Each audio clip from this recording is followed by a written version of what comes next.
We'll have a moment of silent meditation and pledge to the flag on Friday.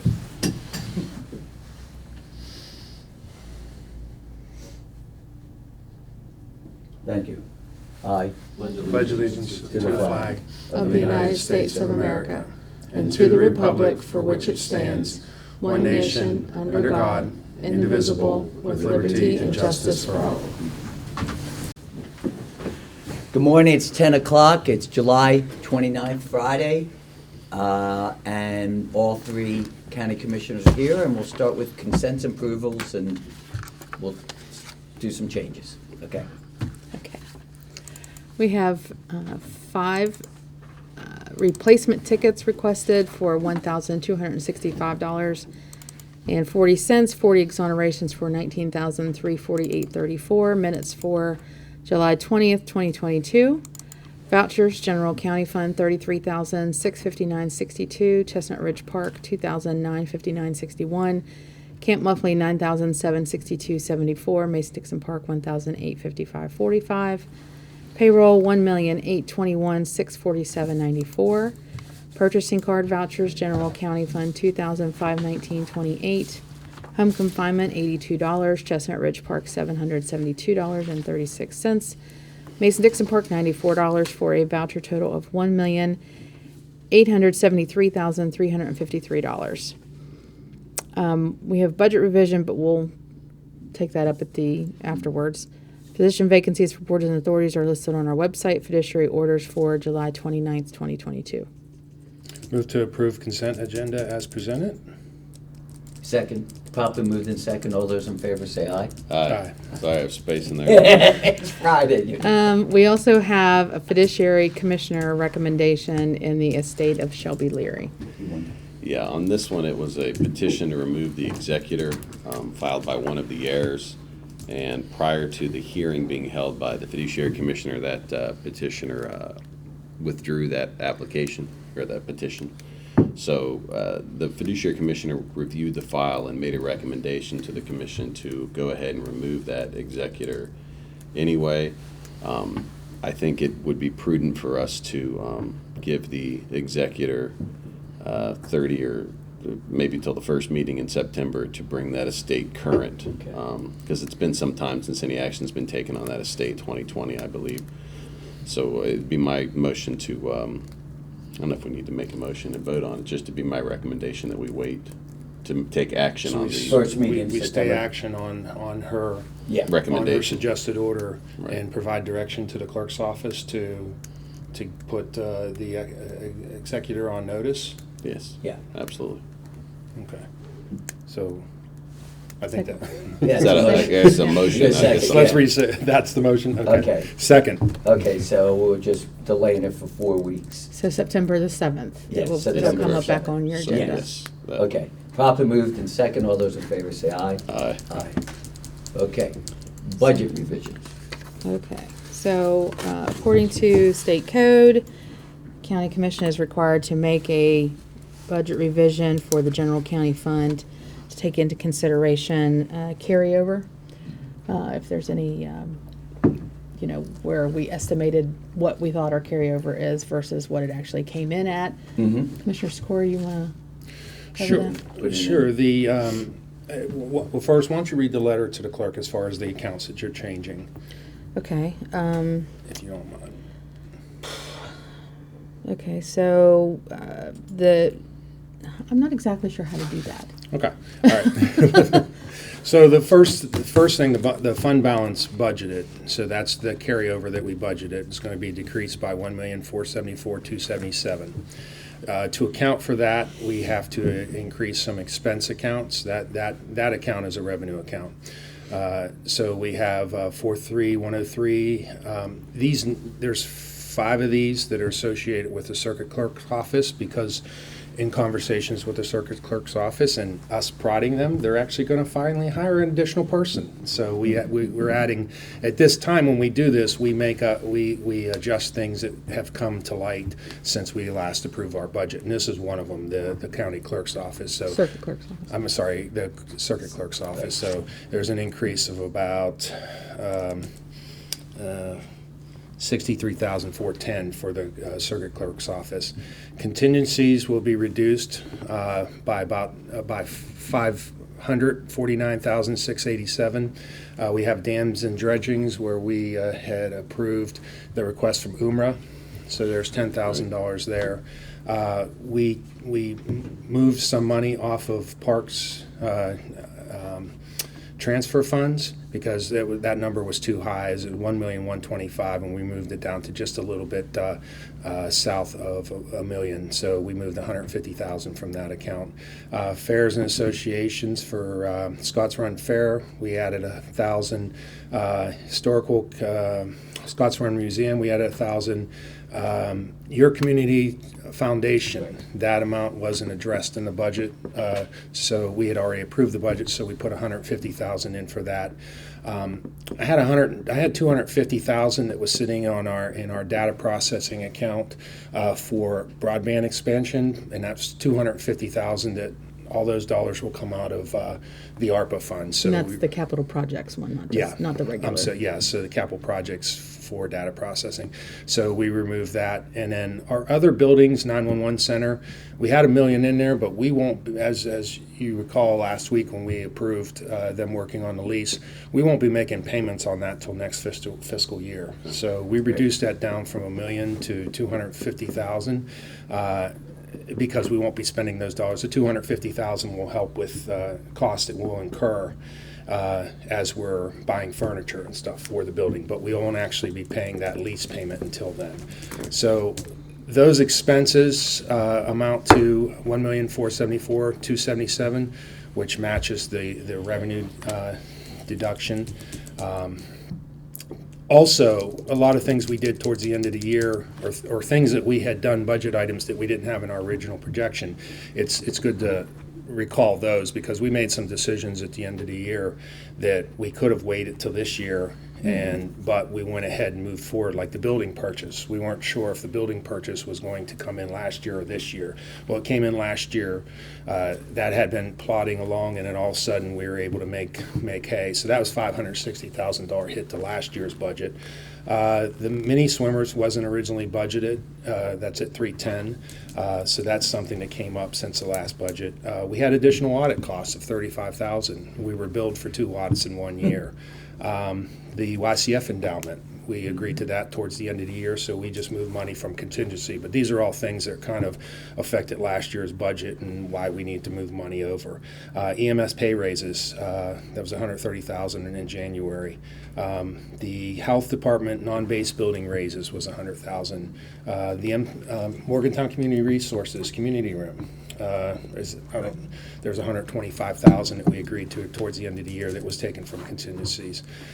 Pool, there's another $75,000 was needed for a pool, $10,000 for warming shelter, and then we had an additional $70,000 commitment from county commission contributions for the orphan road. So those are right there. That's like $1.5 million there. So there were things that we were dealing with in 2022 that we just took from contingency, and so that's why the contingency didn't stay where we thought it was going to stay, and there's the difference. But these are all kind of known unknowns that we had been planning for, but I just wanted to provide a little bit of background in regards to that number and where we're at. We still have a very healthy carryover of $12,025,723.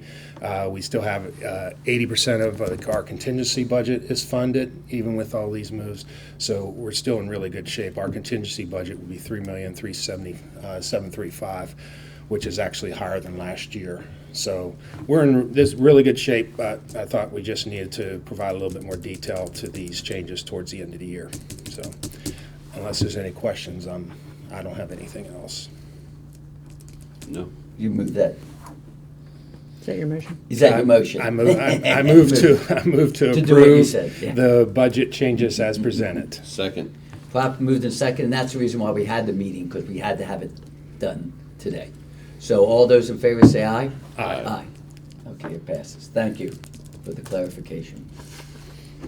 Any other items under there? Okay. Introduction of new employees, Youth Services Center, Beth Tennant, Youth Crisis Worker, part-time. She was a former employee. She's wanted to come back and do part-time. She's an on-call basis, not eligible for benefits, $15.20 per hour. Move that we approve the personnel as presented. Second. Pop moving second. All those in favor say aye. Aye. Any other?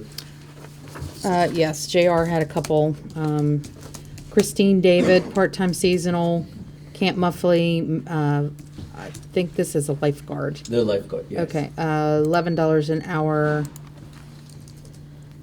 Start date July 30th. And Olivia Kretsch, also part-time seasonal lifeguard, also starting tomorrow, $10 an hour. These are to get us through until, because a lot of your lifeguards are starting college next week. So we had to keep the pool open through the rest of the summer. We had to add some. Okay. Move to approve. Second. Pop moving second. All those in favor say aye. Aye. Aye. Any others? No, that's all. Okay. Comments from the public? Do we have anyone from the public? We open it up. Seeing none? Okay. Grants. Colleen Kuhn, welcome. I have a request for reimbursement for the Community Development Block Grant. It's in the amount of $154.88. Big one. Move to approve. Second. Papa moving second. All those in favor say aye. Aye. Thank you. Okay, correspondence. Design proposal for the Phase 2 build-out of the Mon County Center. Do you just want to explain generally, Renetta, or? This is a proposal from Great Lakes Culinary Designs, and this is, of course, part of the second phase of the build-out of the Community Food Innovation Center at the Monongalia County Center. They're proposing a cost of $8,100, and that would be schematic design documents, design development document, construction, and construction administration. Right. They needed to get this back so they could get started. It's kind of holding up the architect. So Commissioner Bloom signed this on the 25th, and I got that over to Rachel so she could get that out to, since it didn't have any effect on, bidding. It was well under the amount for bidding, so. Correct. And there's some cost reimbursable travel in there with Right. that cost, but other than that, everything else was in accordance with our procurement policy. So Okay. the need to this president to sign and get it out, we got it out early. So Yes. Any other correspondence? Yeah, just a couple other things came Okay. in while we were gone. We have levy reports for Bow Park for the fourth quarter, and also Mon River Trails Conservancy. This is for the April through June reporting period. And then I received a letter from Kirsten Moore of Fairview. Can you go ahead and read it, please? Oh, I can. Kristen Moore of Fairview will be a sixth grader at Clay Battelle Middle High School and play in the band, middle school football, and is a 4-H member. This year, I've been extremely busy with my 4-H projects preparing for the fair and 2 sales.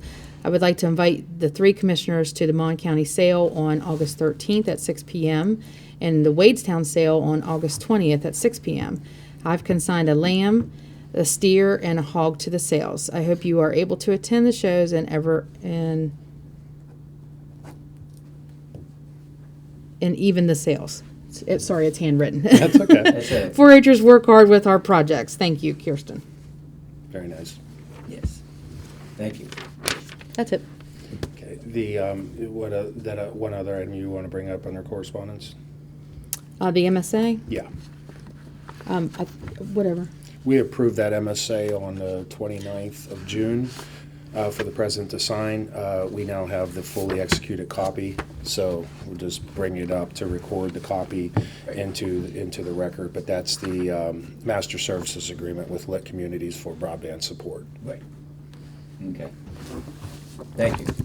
New business. Consideration to approve a proposed service agreement with Align HR to conduct a human resources assessment for the Mon County Commission. I move that we approve the service agreement as presented. Second. Papa moved in second. Any discussion? This has been something that's been on our table for a while. Yeah, they sent us a proposal a while back, and Yes. we gave it the head nod that, yeah, this is everything we want you to cover. Basically, what it's going to cover, the review and assessment's they're going to do a review of our mission statement, values, and vision statement, and use within the company as applicable. They're going to look at all of our recruitment and selection hiring processes, all of our onboarding and orientation structures, processes, record keeping and retention, employee files and I-9 reviews, HR regulatory. They're not going to do a complete review. They're going to do a sample review of that. HR regulatory compliance and handbook manual review to make sure that we're in accordance with federal, state, and county rules. Employee training, development, and succession, strategic hiring planning, performance management, compensation, payroll structures, practices, including reward systems, benefit structures, practices, leave of absence and safety management procedures, practices, employee communication, advocacy, engagement, culture within the current state, federal contractor components review, if applicable, and that would have to do with like our grants, employee relations and discipline, termination processes, and last, it will also include additional observations and recommendations identified during the assessment review of most currently used HR-related documents, forms, technology systems, etc.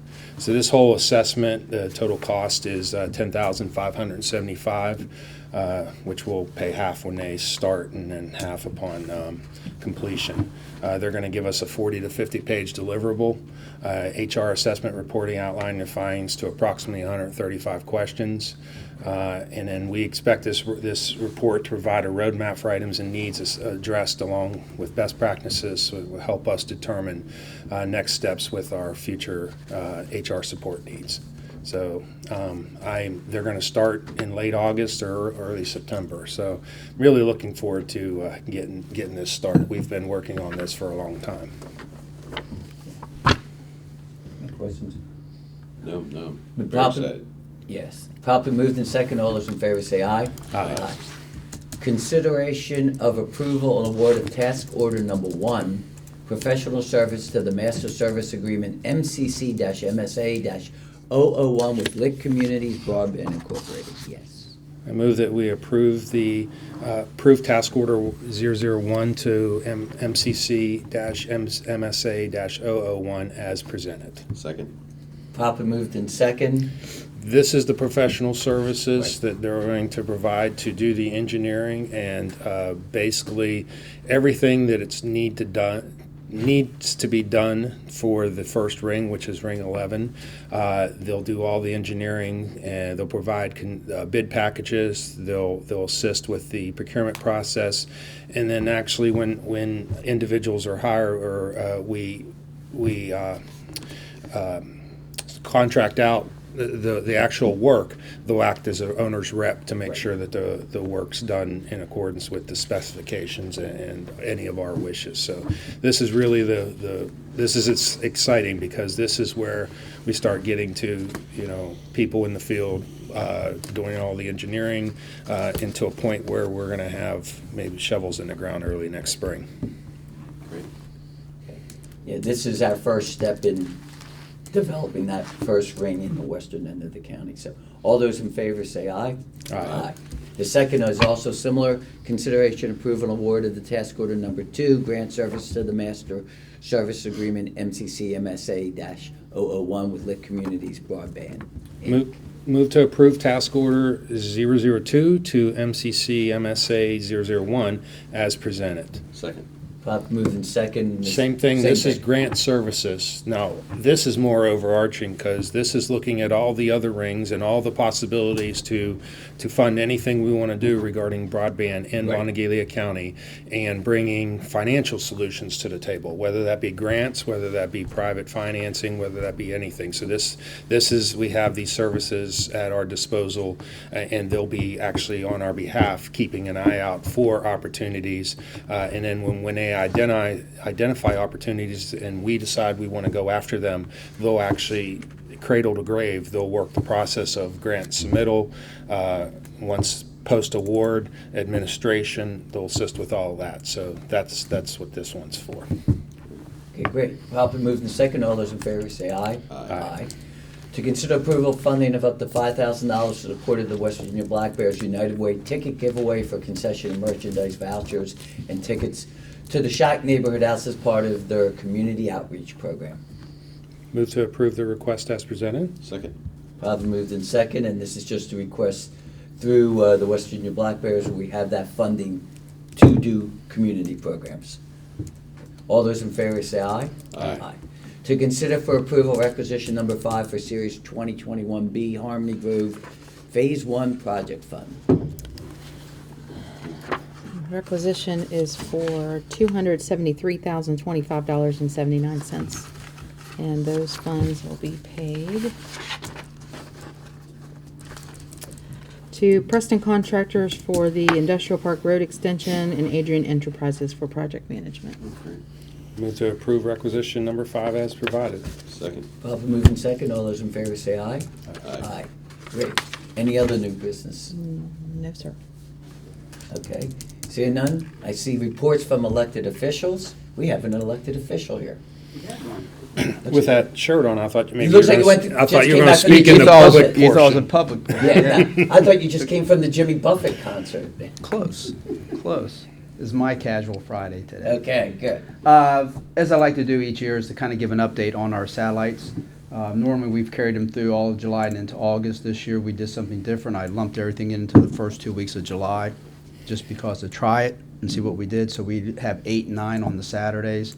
And it worked out really well because people still had it fresh in their mind to turn their stuff in. So just to kind of give you an idea on some of those numbers, just for assessment returns, we collected was 415, and there was 334 dog tags, 8 farm forms. We had some business forms that were turned in, some homestead exemptions. So as an overall thing, it really was a bonus this year to go that route. So, and as I've presented before, this is our first year of online payment for dogs and sheep and goat.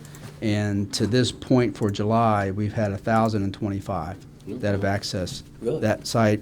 Wow. And for our online filers for assessment returns, we're at 5,306 going into today, which is over 50% of our total all last year. Last year was about 9,985, I think it was. So people are accessing more of that, which we're trying to push to eliminate the amount of people that have to come in or the mail that we get. So, but I'd also got to give some thanks to the Sheriff's Tax Office, Kelly Palmer. We had a stretch here a few weeks ago where our postage machine was down, and Kelly and her group and the sheriff allowed us to use their postage machine to help us get caught up with some of our mailing that was getting backlogged. So I want to give a big thanks to them for assisting there, and also to Jenny, who's been helping us tremendously here in the last few weeks. And overall, she has been, but just in the last few weeks, getting some things caught up with our cleaning inside the office there. Thank you, Mark. Good. Thank you. All right. Good news. Seeing no other elected officials, we'll go Sean. Since our last meeting, it seems like forever ago, but since last Wednesday, we had our MAP board meeting, and then we had our business after hours at the Monongalia County Ballpark. On Thursday, we had our Milan Park Executive Board meeting. This week, on Monday, I went to the Smithtown Community Center dinner with Charlene Marshall and Mark's brother Bob. So had great company, and it was wonderful getting out to that facility. Tuesday, I had a meeting with Perry Joe DeChristopher, just a general tag up. Wednesday, I had a morning coffee with Billy Atkins of he represents Your Community Foundation and I forget the other group that Monarch Center. Monarch Center, right. We've been meeting to tag up for a while. I met with, and then I also met with a Morgantown business owner after that. Thursday, we had our board health meeting, which I was going to attend in person yesterday, and then right as I was walking out the door, I had an email of something I had to deal with, so I was still virtual. But they've gotten pretty much back to in person, and I participated in that yesterday. And then in the evening, I didn't make it to the Suncrest Neighborhood Association because I had some work things that kept me past 7:30, so I wasn't able to make their meeting. Saturday is Mason-Dixon Historical Park Historical Park Creek Cleanup Day. This has been postponed from before, so hopefully we're going to have good weather. gonna be sun. With all the rain, Yeah. the creek's going to be pretty high. Great. So I don't know how that affects our work, or whether that's going to mean we're going to have a lot more work, because usually it's last year what we were cleaning up is the prior year's floods and all the stuff that was washed up in the section of our park. In the afternoon, I'm going to the Triune Halleck Fair and Parade. And then this weekend we'll be at the County Commissioner Association of West Virginia summer meetings from Sunday through Tuesday. I'm sure we're going to be talking a lot about property tax amendment. It was interesting, the Senate plan that came out last week that detailed how much they're going to give each counties. I'm still not real sure of where those dollars are coming from, but I'm sure we're going to talk a lot about that this weekend. And thanks to Mark. I will actually be there Tuesday. Good. On Tuesday? What day? Tuesday. Oh, you'll be there Tuesday Tuesday? morning. Okay. Myself and Mark. Okay. I might run back on Monday to catch a softball game, but if you're going to be there Tuesday, I guess I'll stay. But thanks for all your work on this, Mark, you and your team, because when they sent this out, I was immediately able to take what you guys had provided and be able to verify numbers, because that's what always frustrates me a little bit, is when the state puts something out trying to verify it locally, but you guys are on within a couple bucks. So, well, they were off, but they were almost on within a couple bucks. We're closer than it has been in the past. Yes, in the past, those numbers have been drastically different, but as we cross into this budget year where we just finally finalized fiscal year 22, Mark, your office, your account is the top of my list as far as elected officers and how well they have managed their budgets this year. So again, I appreciate you, and I appreciate all the elected officials really kind of buying in to what we're trying to do as far as just be more transparent and responsible about every dollar we spend here. And every year your office kind of leads the way, so we certainly do appreciate all you do. And I was at Triune Halleck 2 weeks ago, whenever you were there doing your having your remote office from behind, and boy, those people love you. They were bringing him back. He was sitting there, and they were bringing him back dessert. Said, can we get you anything else? You want something to drink? I mean, he was in the other room, and they were waiting on him hand and foot. And those people really speak highly of you and appreciate all you've done to take that extra effort to reach out in the community and be there. You personally be there with your staff to answer a lot of questions. So thank you for all that. I'm looking forward to this HR audit. I can't wait to really start getting into the questions. And Yes. Again, they'll be visiting all the offices, Mark. So, as they visit your office, they'll be visiting clerk's office again. Just really get if you listen to that laundry list of all those things I read off, we don't always know what we don't know in regards to those type of things. So this isn't an exercise in really trying to find blame anywhere. We just really want to know where we are across the county. I just know from dealing with the federal government that there's a lot of things that we have to do that I don't see at the state level. And it's not enough to just say, well, they don't require it, we don't have to do it. It's look into some of those things and see whether we should be doing them too. So I thank you in advance for your support whenever, as this audit goes through. Lastly, I'm really looking forward to this broadband implementation, really kind of getting these task orders approved and so I'm not the bottleneck, so that our consultants are moving forward. Our broadband initiative team will be meeting more regularly now to define some processes. We have a lot going on, so I really want a lot of that to continue to move independent of whether I'm in the room or not. So I'm really looking forward to that. And I sincerely thank my staff, the fellow commissioners, for, again, today's kind of an example of the hard work of last year, working through all, financially making a lot of decisions, and it's real kind of always keeping our eye on the bottom line. So thank you, Renetta, for all you do, Colleen, for all you do, and for the fellow commissioners for also buying in on making sure we're transparent. So thank you, and thanks for the shirt that you brought me back. Oh, Oh, yeah. yes, we're gonna all wear the It the is, scent too. it is probably the most geekiest shirt. Open.gov shirt. We all got shirts, so we're all gonna wear them and send pictures to.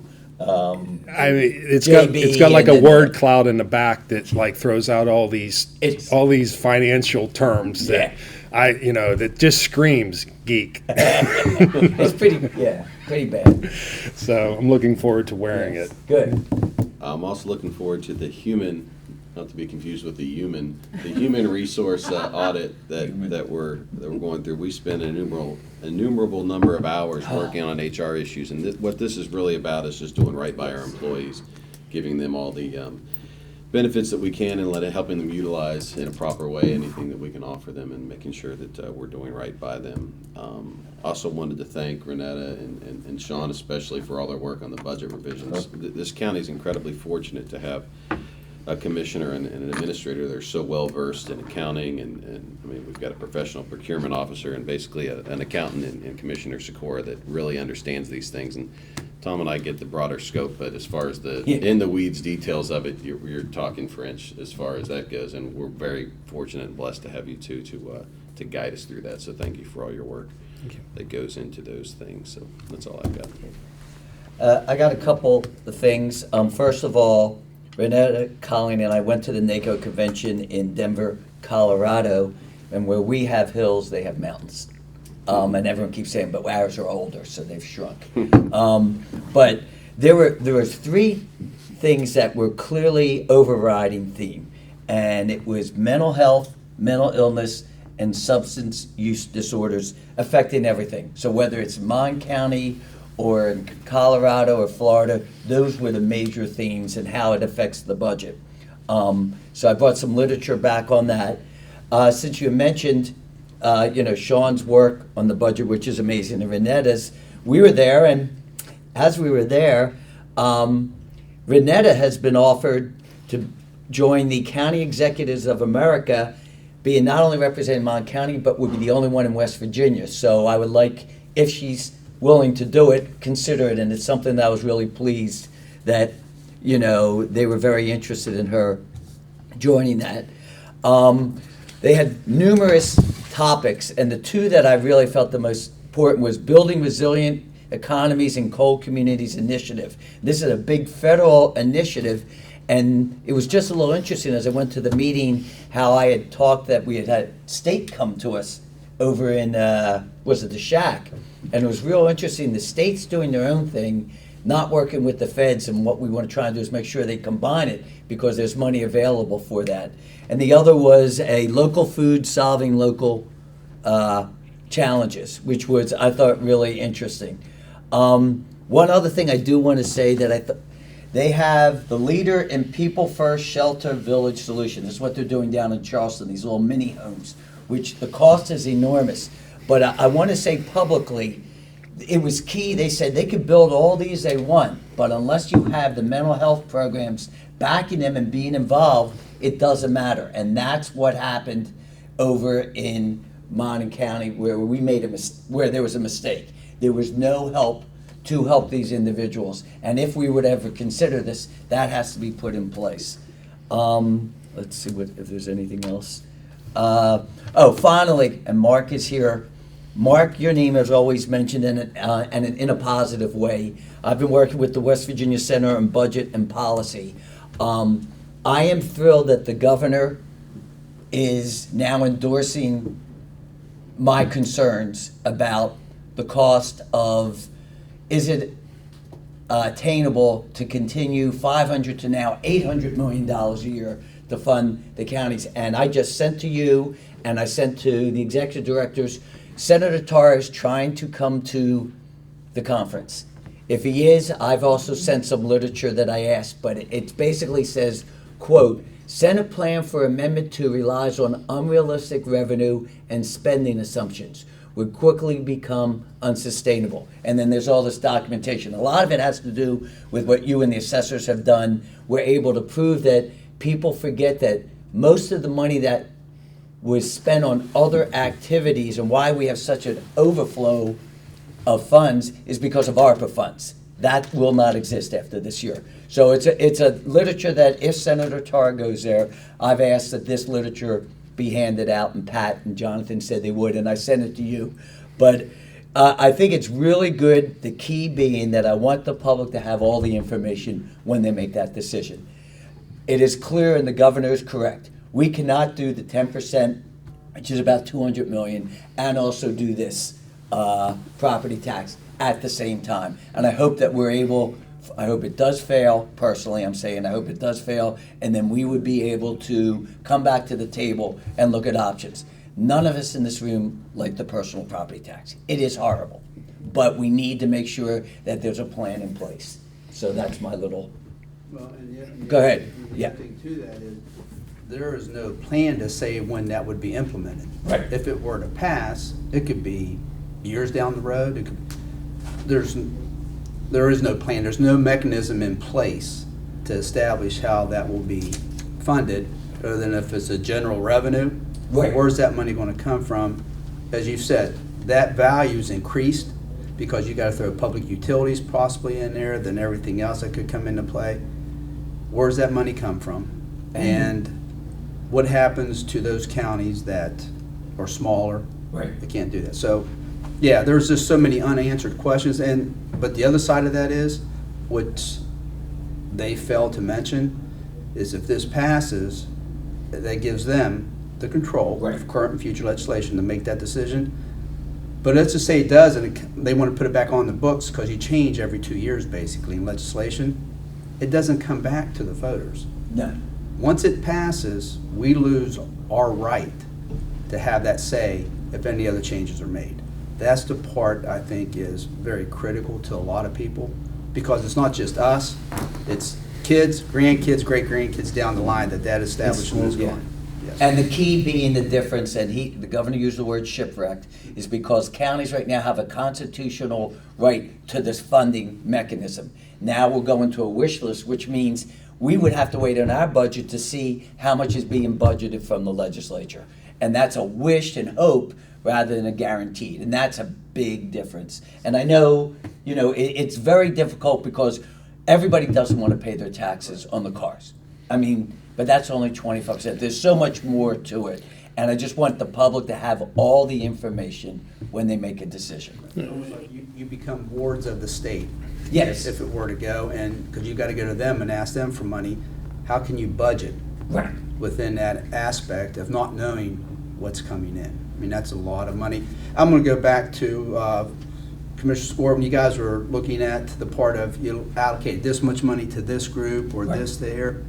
Those are the things I worry about, especially in our county, because we are able to do that.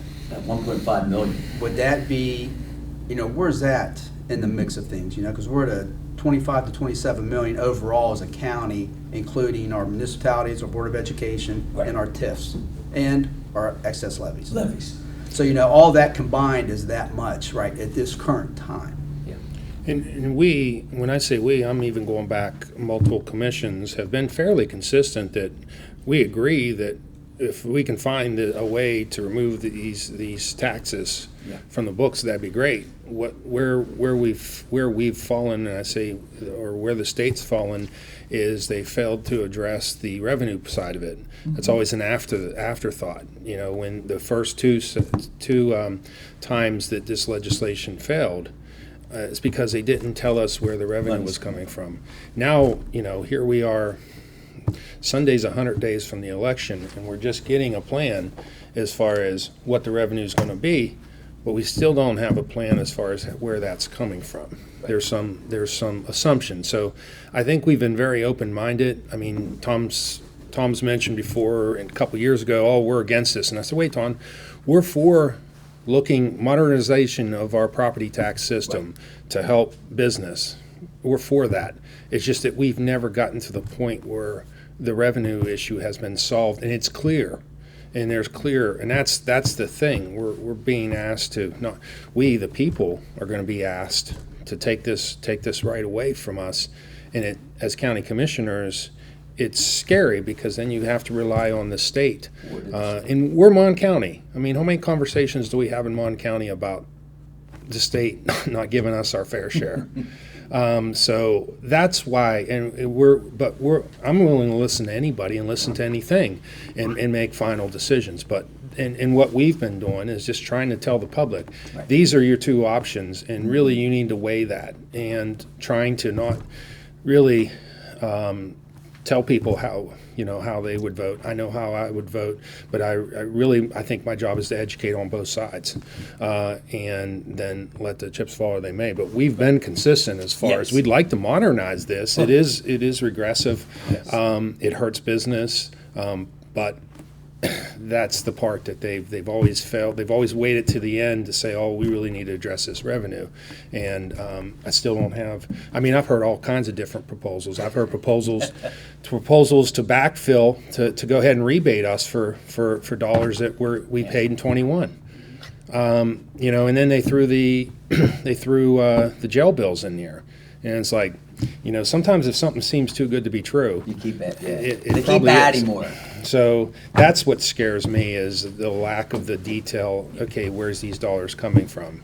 Back 90 years. 90 years ago, that was when the public, the taxpayers, came out to argue the fact that they wanted to have the say and not Right. have government have the say. So that was passed during that time. So we're going back to a point now where we want to give that back to our legislation for current and future to make those decisions based on this. And there's no plan in place to look at a budget down the road Right. where we would be. And that's scary. When you're doing this much money, what is the plan to how to compensate? And I give them credit. They've at least starting to go down that road a little bit. Like this current plan is based off a look back from 2000. And they've looked across every year, and they see an average organic growth of 150 million. So they went back and said, okay, we had 4 years where we've had the budget, where they've kept the budget flat. So here's those dollars, that's 600 million that we've saved, and that's going to go on indefinitely, and that's going to grow, still continue to grow 150 million every year. But there are so many things in Charleston right now that are obscuring in dollars. ARPA funds, CARE funds, Roads of Prosperity funds. It's almost like we're trying. I think we need to wait till the dust settles till we really see where we're at. So making decisions in this environment is scary to me, because I don't know enough data to show that where we're at now is, and where we're going to be next year in 24 and 25 is going to be consistent with that 20-year trend, or what, or we're going to have significant downfall. Well, the one thing is, larger businesses have still been coming into the state of West Virginia. Right. Remember yeah, so they're still coming. It hasn't been where Nucor and all those and Right. Toyota added more money into their stuff because of this. They're here. They're established, and a lot of them come here because it is cheap for those large businesses. This is our mom and pop businesses get a little bit from this, but if it was just them, you're looking at someone that gives back into the kitty every day. Yeah. Larger businesses aren't here. They're out of state somewhere. I'm not against businesses myself, but I'm just saying as a whole, when we look at this whole thing, and I'll say with the governor, he said if you have an economic slide or Right. a decrease, that just flips the whole thing right there, because now, what are you doing? Yeah. You're pulling from over here to give here, but it may not be enough. And Right. somebody's going to fall short somewhere along the line, and it falls back to those counties that have to make that up. Yeah. And And a current increase in our revenues at the state is also, you have the energy crisis, which is, coal was on a downturn for how many years? Well, it's up, but that's not going to last forever. And Secretary Hardy on Monday, when we were down there, gave a nice little spill again on where we're at currently with the state, and Mark Mucco gave another little thing there. So it's kind of like they're presenting the numbers where we're currently at, Right. but it's hard to sit there and say this is where we're going to be established for the next 5 years. And that's the part that worries a lot. And that's another piece. You mentioned these businesses are still coming here.